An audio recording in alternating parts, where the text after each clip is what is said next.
Maatorilla tavaraa löytyy nettisivuilta ja myös pihasta täältä Kangasalta. Morjes Ville. Morjes. Nyt otetaan tälle viikkoon vähän kalustoa molemmista päistä, eli otetaan kuljetuskalustoa, sitten otetaan tuollainen minikaivuri. Niin aloitetaan tästä Mersusta taustalla. Näyttää olevan aika uudenoloinen auto taustalla. Joo, tässä olisi 22 vuosimalli Actrossi 2558 mallilta, 3-akselinen ja 940 pitkällä kopalla. Kylmälaitteita löytyy, 2-vyöhykkeinen ja sitten takaa löytyy vielä alle piilotettu takalaita nostin ja semmosia kaikkia. Ja siinä on vakinkorit ja joo, kaikki viimeisen päälle. Ja vetovarustukset ja joo, siellä on tavin kitaa ja muuta. Tää on ihan niin kuin viimeisen päälle tehty laadukas peli. joo, kyllä. Ja sitten kun puhutaan näistä uudemmista Mersuista, niin siellä on vähän kuskillekin kivaa, että siellä on peilit on video-ohjattua ja joo, siinä muuta, on vähän tai niin kuin kamera-ohjattua. Niin tätä päivää olevia varusteita jo. minkälaiseen työhön? Tämähän käy oikeastaan kaikkeen, kun siinä on kylmälaitteet. Ja varmaan tällä elintarvikepuolella niin tämä näyttää aikaisemmin olleen sellaisessa työssä. Niin. Joo, kyllä siinä on kylmäluokitukset vielä hyvinkin voimassa, että se sopii vähän lyhyemmälle tai vähän pitemmälle matkalle, kun siinä vetokitakin on.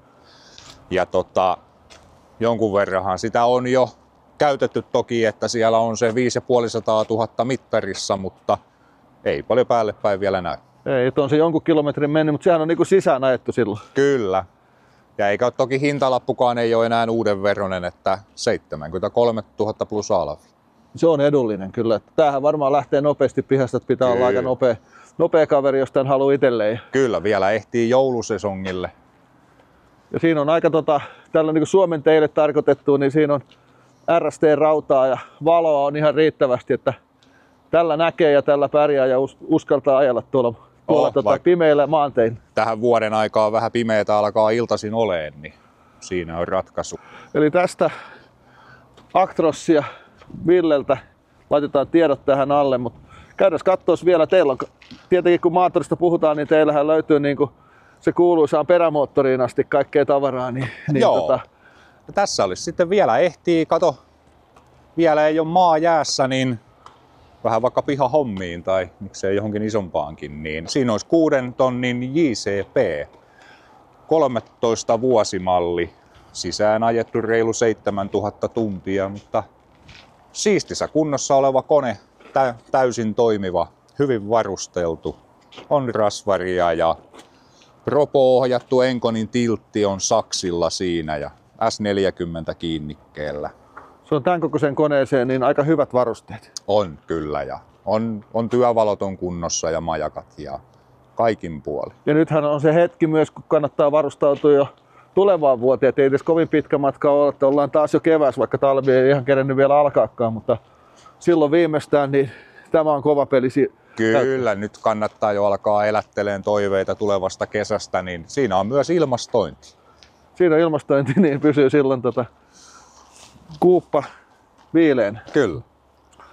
Minkälainen hinta sulla on tälle koneelle? Siinä on 25 900 plus alvi tarkka.